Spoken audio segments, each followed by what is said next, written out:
From our studios around the world, this is the Taste of Place podcast. Each month, we share stories from the keepers of culinary culture and heritage to spark ideas for your professional path or your next travel adventure. I'm your host, Erik Wolf. Thanks for listening. Today's guest is Marc Checkley, a New Zealand-born storyteller, wine educator, and experience designer who has built a new kind of Swiss wine tourism from the ground up. After a career in film, television, and journalism across Oceania, Asia, and now Switzerland, Marc founded Drink Moi, where he crafts immersive vineyard walks, cellar tastings, and surprise-filled moments. Think winemakers playing saxophone in 800-year-old cellars that turn wine and food into living stories rather than just products. He's also the author of the just-released Switzerland, the Smart Traveler's Wine Guide, the creator of pandemic-era Drink With Me virtual tastings that drew up to 2,000 people at a time, and a passionate advocate for sustainability, human connection, and using technology as a facilitator and not a substitute for genuine hospitality. This episode is sponsored by the World Food Travel Association's Taste of Place movement, a global initiative celebrating culinary culture, food heritage, and the makers behind them. Taste of Place helps travelers and consumers to connect more deeply with destinations through flavor, tradition, and place. Learn more at jointasteofplace.org. Now let's join the conversation with Marc. Marc, welcome to the show today. Lovely to be with you, Erik. Thank you for having me. It's good to see you again. You and I met at the rollout of your Swiss wine tourism book in London a few months ago. And that's right. We were at the embassy. Yes. Fantastic. And I understand that the sales are doing well, so congratulations on that. Thank you so much. It's really pleasing to see. It's also, I think, perfect timing. The intrigue with Switzerland as a tourism destination has always been there, but now with the wine element, people's curiosity is really being piqued, excuse the pun, with mountainous regions. I really appreciated that book because people don't think of Switzerland as a wine tourist destination. And I've had wines in Switzerland and they're outstanding, but there's just not enough production to really export that much. So that's why I think people don't really know about them.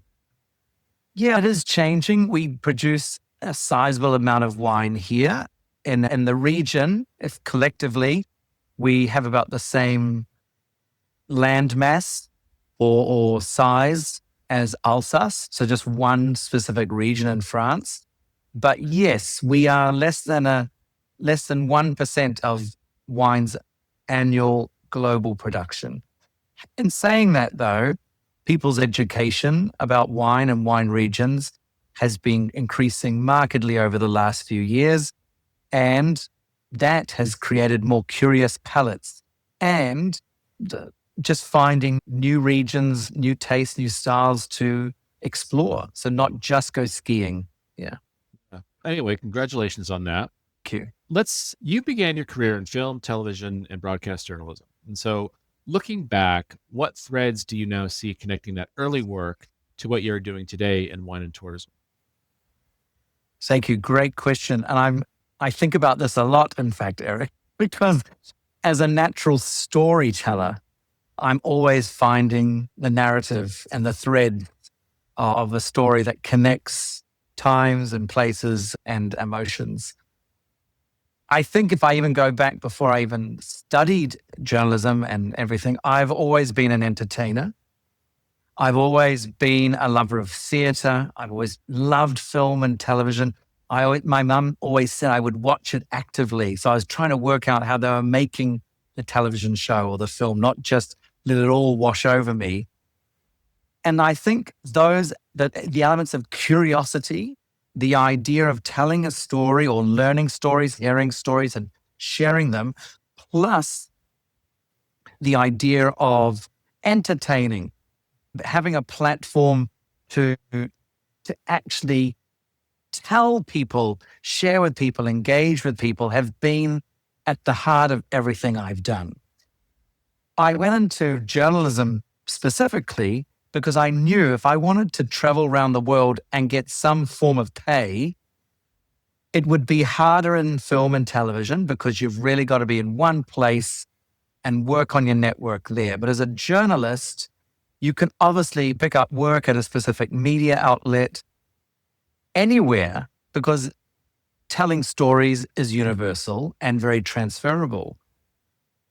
And so I think that all led to where I am today, because I've combined my love of travel, my love of food, wine, and my curious, adventurous spirit in places that I can actually also earn a living, but also make change happen, innovate, and still entertain. That's at the heart of it. You certainly are an entertainer, that's for sure. That comes across in your personality. And then I think it's good because it's your brand, it's who you are. Being from New Zealand, you've also worked in China and Singapore, now in Switzerland. So how has Yeah. this perspective working in so many different countries shaped the way that you understand food, wine, and sense of place? Yeah. Lovely question, in fact. So I I first started traveling on my own when I was 19, and Asia has always been an attraction for me just because of it was close to New Zealand, but then different enough from Australia. But fortunately enough, I knew people in many parts of Asia.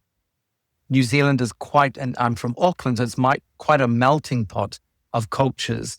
And so I knew people in these different places in Asia, which allowed me to get a bit more of an insider's look or feel to the places I visited: South Korea, Hong Kong, China, which obviously I then worked in long term, and the same with Singapore and Malaysia. And when you have that insider knowledge, you're more prone to actually take more risks and be more curious and be more adventurous, because at least you've got the backup of someone you know. Not to say that you can't do things on your own or don't have to know people, but it's a good board to jump off from. And that, I think, as I traveled more and I developed more friendships around the world or acquaintances, that idea has made me very agile and adaptable to all different experiences and different people and different cultures. And that I feel I'm a bit like, as an entertainer, as a storyteller, I'm a bit like peanut butter in a sandwich. I bring the two together. I hold it together, but also I'm that sweet spot in between that helps tell stories, but also understand them, reinterpret them, find avenues. That's the journal's about, find new avenues or angles and perspectives, but also just to celebrate the difference. My time in China I would say it was the best time to have ever lived there. I was the head of the Olympic online channel for the China Daily, which was linked to CCTV. And I had a whole team of journalists, young journalists with me. And their big goal was to learn English, of course. And of course, my big goal was to learn some Huayu or Mandarin. And somewhere we met in the middle and we made amazing things happen. But that's all because I integrated. The part of my role was to integrate, not to look at it from a outside looking in, but inside looking out. And I think that was a really beautiful time there. I don't know if we could ever repeat it because they're not up for having an Olympics again anytime soon. But it also meant there was an energy in the city, Beijing particularly, but around China, that was, I think, priceless. And it really made me go off and try different things and just live that idea of try it before you buy it and then buy into it if you love it. I love connecting people. Mhm. I also love bringing people together, but also being part of a story, not being the central part of the story, but part of it. And just like good peanut butter, it sticks to the whole roof of your mouth, not just one part. I hope it's That's a really organic good peanut one. butter. Oh, very much the best of the best. There you go. Yeah. So let's take your work back a couple of years. You arrived in Switzerland, the pandemic had just started, and you had to reinvent yourself. You did the virtual wine tastings, and I was amazed to see that you had 2,000 people attending some of those wine Yeah. tastings. That's a lot of people to manage. And then obviously working on the live storytelling at the same time. You very quickly adapted and very quickly got this going, but I think a lot of professionals struggled during this time. Are there any qualities of Mark personally that I think helped you move from this disruption in your life to the reinvention in your life? Yeah. I was looking at opportunities to brand build. This is the first time I've ever lived and worked in Europe. So it was a whole different playing field compared to Singapore and other parts of Asia and New Zealand. And it was just timing that the pandemic came along and hit just when I was getting a tailwind. It was beautiful. But I knew that the only way that I could continue doing what I wanted to do and try new things and develop new ideas was to stay present in people's minds, not necessarily their work, because a lot of the work was halted or frozen because of the pandemic's sort of unknowns. But I said, if I can stay connected somehow, I can continue to build up my presence and my work and my skills and contributions in Switzerland and Greater Europe. And I think that thing of just being able to network and find people who can either give you ideas or collaborate on ideas or just be supportive was key to this. I just played with this. As soon as we were given those instructions to lock down, I was thinking, okay, what's another way around this? What's another way to do it? What's the answer to my questions? And that was a key part of my personality, a key part to how I've dealt and moved through my career in different parts of the world, is to find a solution, to connect with people, to either find a solution or to get support from people that helps you find that other way. And I think what I did these online wine tastings. It was called Drink With Me. Every Friday at the same time, I would bring people together. It was on Facebook Live. We used Facebook because then people didn't have to show their faces. So all they could do is just be present. But what we discovered is that me and my husband, Jin, who would help me out because he was in lockdown too. He's a teacher, but he was helping me as my assistant director. What we found is that the chat was a key part of the experience, not just me talking for an hour and people drinking and learning about wines and regions and styles. It was also the chat. People who didn't know each other would start having banter back and forth. And that was another thing, I think, in regards to how I work. It's reading the room and responding to the room and being agile enough to then bring that in and make that a key part of the experience. And so a lot of people, they got entertainment from that as well. And I think it's this constant, this life is fluid in all sense of the word. As that became more interactive, it caught the attention of people who were decision makers. And then they could see that I can handle speaking, multitasking, dealing with this, educating, telling stories. People have a fun, inclusive time, no matter what they do. Even people who don't drink wine, they could tune in. And many did. Different time zones. We tried to keep it as good as possible. Even my mother in New Zealand dialed in at the god-awful time zone, but she was there as well. And so that caught the attention and of private businesses who suddenly had a big challenge with them, that either they were wine retailers who didn't have same access to consumers, but also corporations and associations who want to bring people together, who want to have some social cohesion.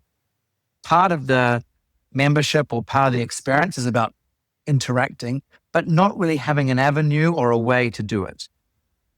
And that led me down this journey. And for a good part of 2020, 21, and partially into 22, I was doing regular private tasting events online for some pretty big corporations and clients. Yeah. Because they got to see how I adapted and I could adapt to them as well. Everything felt tailored. I built up this menu of what I could do online. And then within that menu, I could adapt and tailor.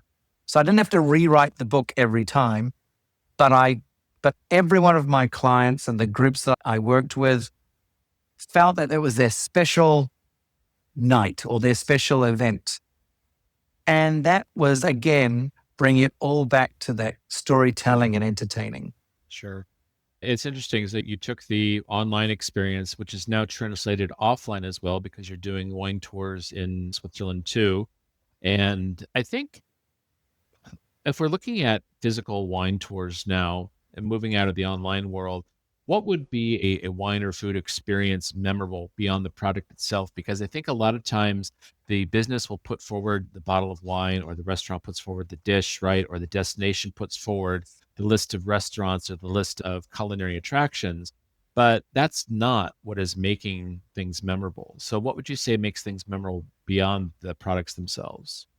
Yeah. Spot on, Erik. I think this is the biggest challenge, but learning point in our industry. In fact, if you think about wine and culinary tourism, that's the last part of a long set of ingredients.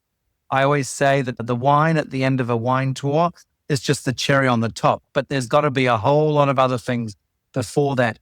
And to get a little bit deep and philosophical, but it's okay, we're that type of people. I think technology, even what we're doing right now in this podcast, technology has allowed us many advantages to connect, many ways to find out new things, but also has made us a very disconnected society because we're not connecting in a way that humans have for a lot longer than we have been in the last 20 years, let's say, with social media and mobile technology.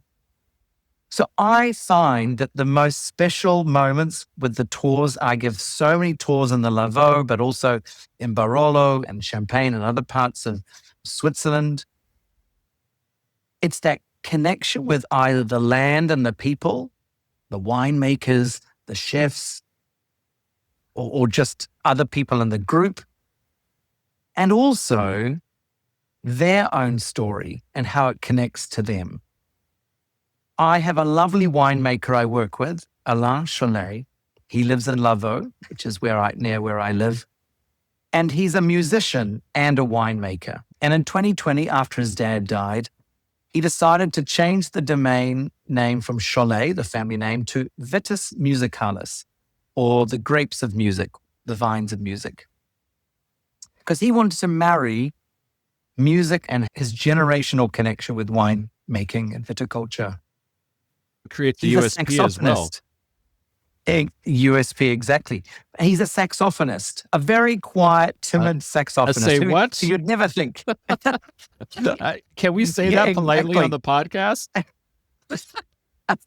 Yes, he's very sexy.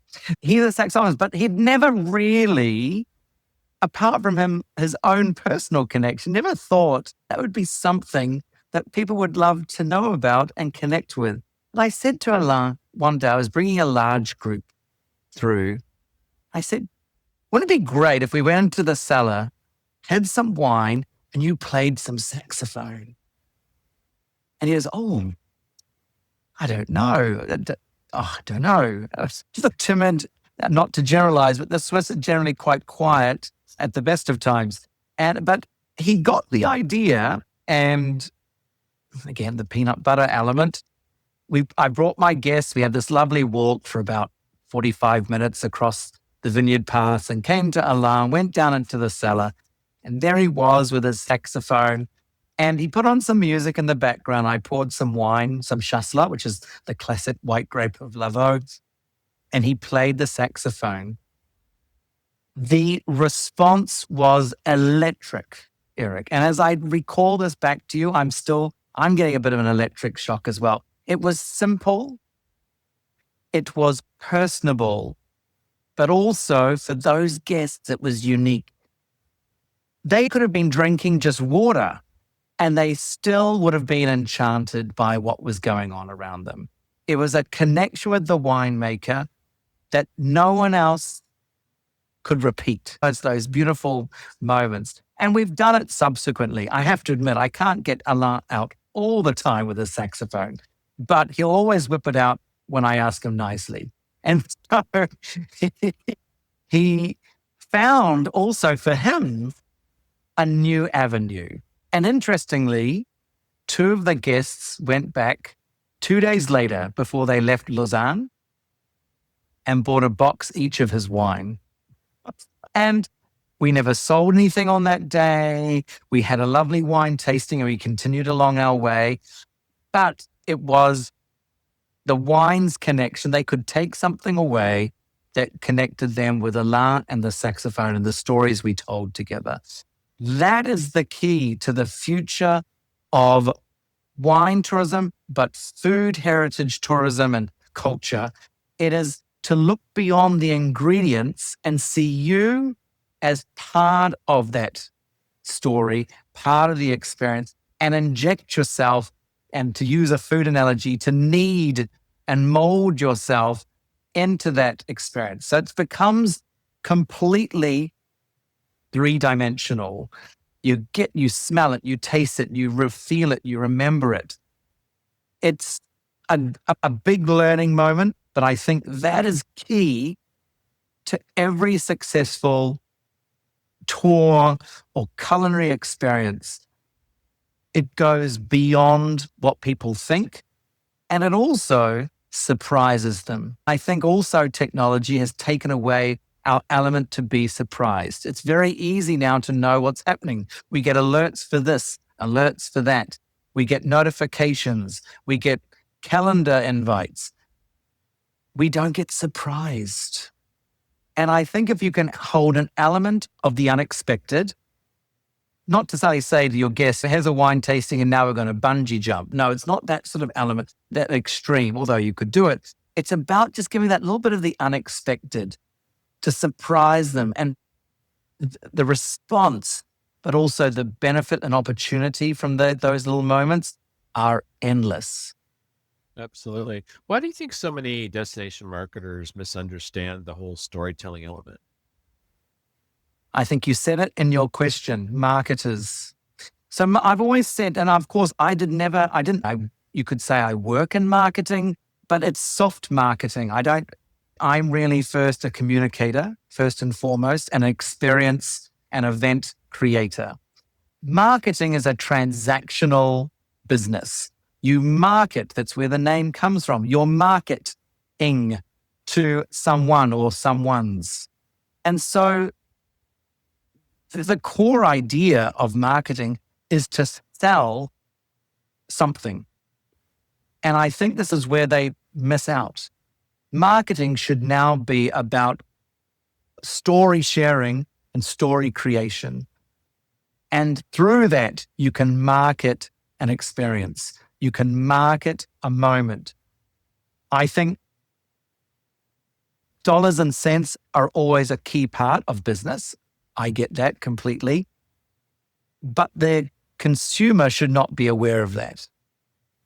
I always think the best type of experience or event is where no one even asks the price. You obviously, your demographic or your guests, you know where they are at and what they are key to spend or able to spend. So you work the room and you adapt and are agile, but you get to a point that money is not the core decision maker. It's, do we want more of this? And I think that's where a lot of businesses fall flat.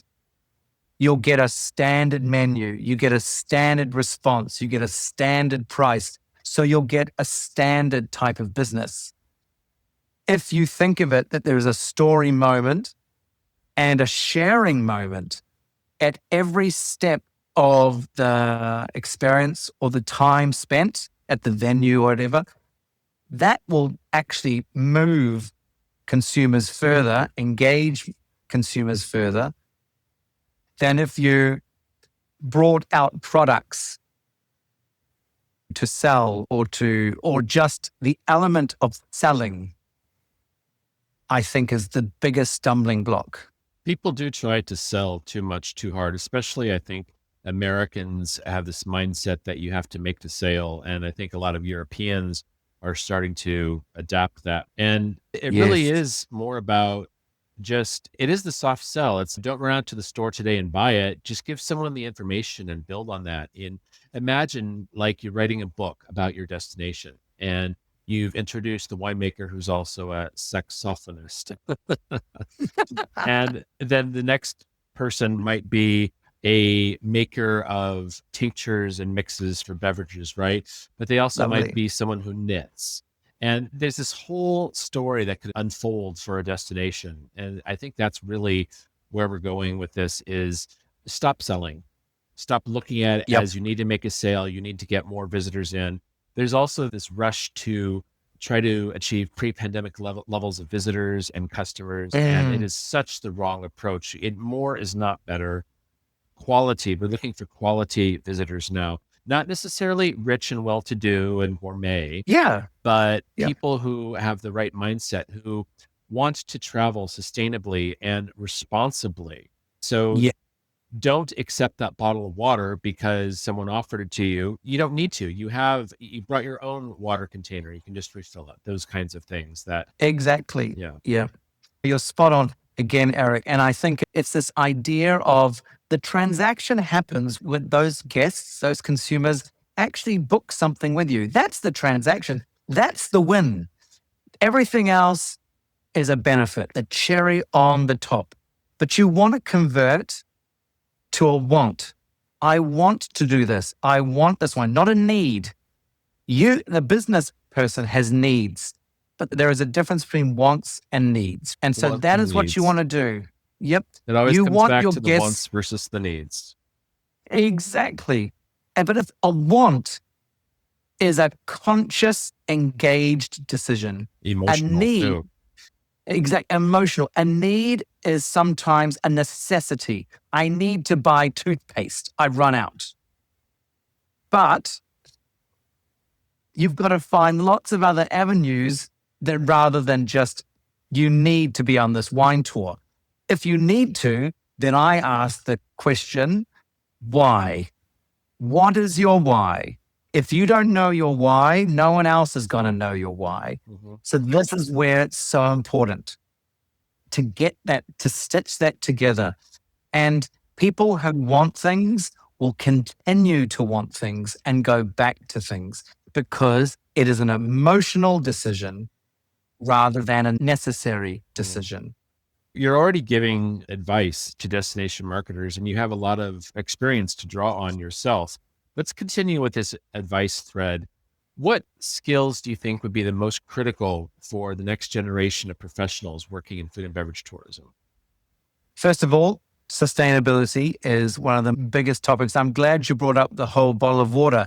My tour business called Drink Moi, we don't offer any water, for instance, at all. I always advise my guests, bring a refillable bottle. So to segue into that, the next generation of wine and tourism professionals, food professionals, experienced professionals need to have sustainability at the core of everything they do because it's going to become now a decision between you.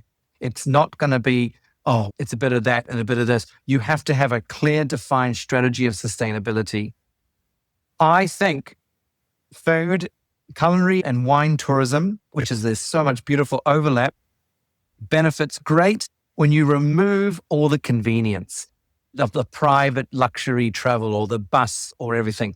You try and incorporate practical engagement. So you walk, you meet, you walk, you visit, you use sustainable travel such as trains and boats to get us from point A to point B. And all that has got to be part of your core narrative.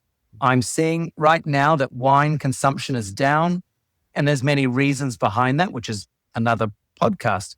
But I don't think it's like the time for wine is over.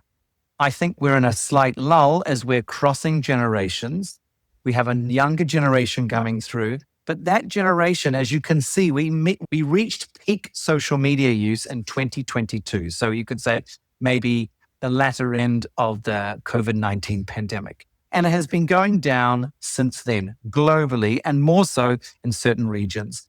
Tomorrow's generation of travelers, of foodies, of gourmands, of wine lovers, wine curious will want more engagement, more personal engagement rather than technology. We always still utilize technology as a way to get things done, but not in terms of how we experience the moment. And this is where this lull is. Technology as a facilitator and not the tool of engagement.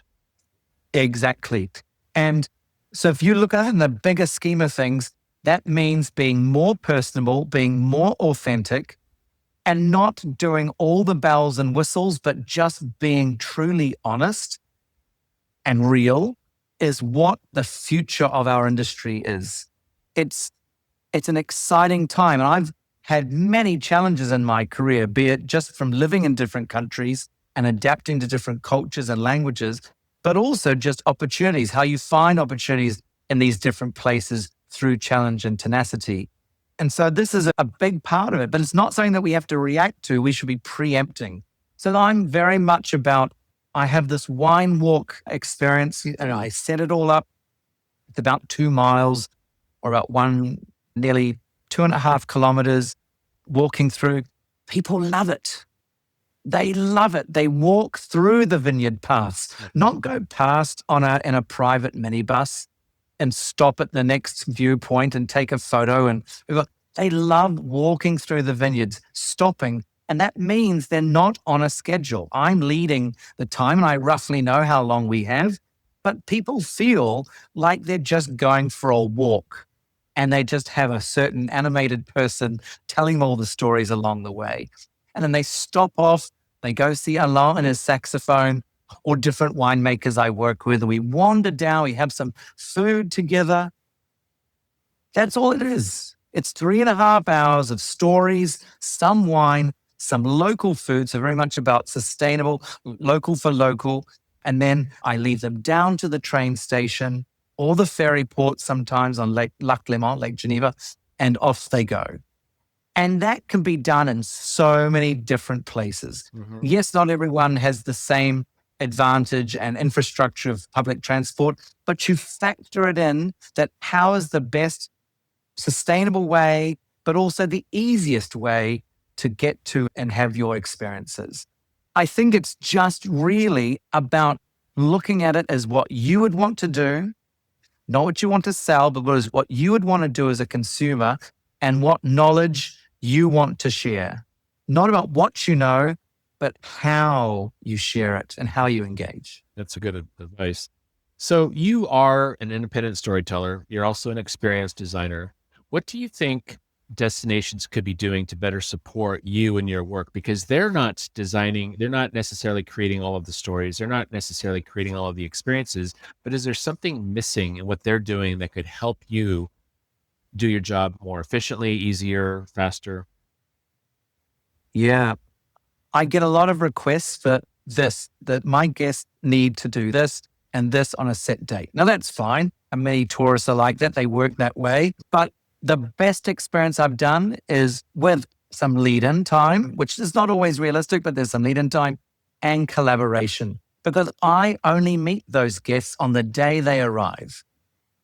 So I love finding out about these guests beforehand, almost having a dossier of what the guests prefer. Have they been to other wine destinations before? What type of food do they like? Not allergies and dietary requirements. That's a standard, right? What else? Have they visited France wine regions, for instance? Have they done harvest before? Always little things, because it's those little moments that you can actually, with time and with knowledge, you can integrate some of these little surprises or unexpected into the experience. But if it's very hard to do when they just show up. Mm-hmm. And a lot of tour companies reach out to me and just want stock standard. My guests want to visit 2 wineries and have a lunch. Which 2 wineries though? Because the experience is really very different. Exactly. I always ask, one of the first questions I ask when I meet my guests is, have you done a wine tour before? And 2, if you are on a desert island, what wine would you take with you? And or something of that nature. And it gets me an idea. And sometimes the ladies will say a bit of rosé or some bubbles. Even some men will tell me about some bubbles, some champagne. And then you'll get others going, oh, we drink the same, or I'll drink what he's having. So I then start developing a narrative about the guests that I can respond to. But boy, is it so much more effective when we have a little bit of that knowledge. We don't expect to have the entire DNA of our guests ahead of time, but to have that insight into why they're doing this, where they're coming from, where they're going to, what have they done before, to help you craft and make something authentic for them, which makes them feel special. And it doesn't mean that you have to just keep reorganizing a tour. It's the small things that actually make a huge impact. What you've just touched on is it relates to something that we call psychoculinary profiling. And this is a methodology that we developed in market research as far back as 2010. And what we uncovered, we did a global survey that year, and it was, 3,000 or 4,000 people. And we realized from the results that not all food lovers are the same, or you could say wine lovers as well, that people come at things from different perspectives. So we ended up creating what are called psychoculinary profiles. There's 13 of them, and people can have up to 3 major profiles. It's doing your culinary tourism tarot cards or something. But there's things like budget, there's novice, there's innovative, there's gourmet, there's organic, there's vegetarian, there's trendy. These people are all coming for different reasons. So if trendy, someone's going to want to go to the latest restaurants and to see and be seen and look cool. Social, those people are more interested in having a drink and talking and not necessarily interested in the whole cultural thing. Innovative and gourmet, those people are looking for the next interpretation of the local cuisine, and they probably wouldn't be comfortable in a truly authentic type environment. And these are 13 different kinds of behaviors. And so imagine if you took that Michelin person and put them into the Nawari culture in Nepal, where people are eating on the floor and pounding the rice over there, and they're offering you sheep intestines. That person's going to freak out, right? But it's because they were mismatched for the experience. Someone else is going to set experience for the rest of their life. Exactly. We're all personal. We have our own personal peeves, but we also have our personal little things that we like. Sometimes we share them, sometimes we don't. But that makes it interesting. And it also means that things are less routine or generic. And I think food is such a personal experience as much as a sharing experience. What you taste is obviously innate to you. Right? It's the same with wine. Some people smell pineapple. Some other people smell peach. Hopefully they don't smell blackberries, because that could be really a different wine that they're drinking. But with food, it's the same. But then once you understand what you're eating or understand why, it's so much easier to share the conversation. And that's what I always say with wine is a conversation with yourself and with others, because a wine intrigues the palate, but also the imagination. Food does the same thing. And you want to talk about it, share about it. We've been doing it for countless generations. You said wine is a conversation you have with yourself, and you are absolutely correct. I remember we discovered a new wine over the holidays a month ago, and it's from the Rías Baixas area of northwestern Spain. And Beautiful. I remember when I first drank it and first tasted the flavor, and I'm analyzing it. I'm comparing it to past experiences. My memories are surfacing, and I'm starting to think about this, and I am creating stories. I am having a conversation with myself about the wine. You're absolutely correct. Yep. And it's an internal thing. You work it out. We have preferences. That's why certain wines we like and certain wines we don't like. If it's champagne for me, and my husband for that matter, may the stories flow like the many glasses. But this is where we all have our preferences, and we also learn. So obviously as a wine educator, my background is a WSET wine specialist and professional. We know the schematics of tasting. And I judge wine events and competitions as well. We know how wine is layered and structured, so you can judge it objectively.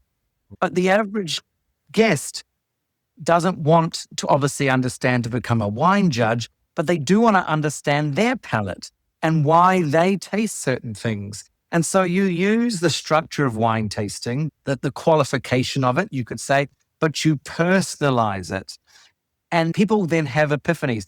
People remember stories and moments, not facts. Facts are easy to recall if you have the memory, but you can't go the other way around, right? And so this is a big part of it.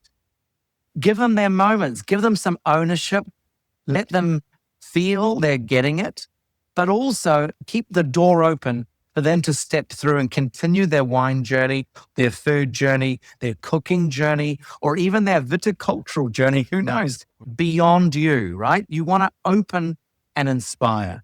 It's actually that the whole thing of Erik is the inspirational and aspirational, right? It's that beautiful mix to have people continue to go, but also to make them feel that they can do something in that moment. That's lovely. I like the way you say that. Okay, Marc, last question.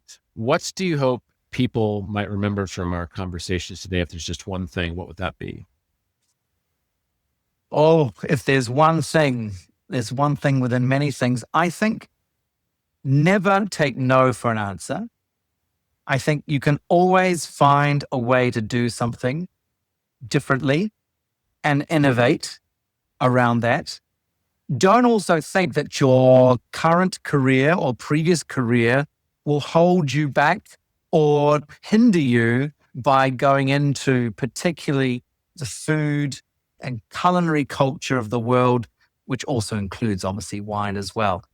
Every story you create and every story you've shared and every story you hear adds to your narrative, and how you apply it, where you apply it, and why you apply it is, I think, the key part of your success. And just be open to change, but also authentic to change, and never shy away from integrating your story into the bigger experience. That was a lot of single things to remember. I did say it was things within things, but that was it's all related to being yourself. It's all good. And a bit more. Well, Marc, thank you so much for your time today. It's been a true pleasure, and I really appreciate you sharing your knowledge and experience with our listeners. Thank you, Erik. Again, an honor, and happy to speak with you again. That's it for this episode of the Taste of Place podcast. This episode is brought to you by the World Food Travel Association and its Taste of Place movement. We'd like to hear from you. We invite you to share your ideas, questions, and thoughts about the podcast by contacting us through our website, or you can connect with us and comment about the show on major social media platforms. Special thanks to our guest, Marc Checkley, and our sincerest thanks to you for joining us. We wish you a safe, happy, and productive month ahead.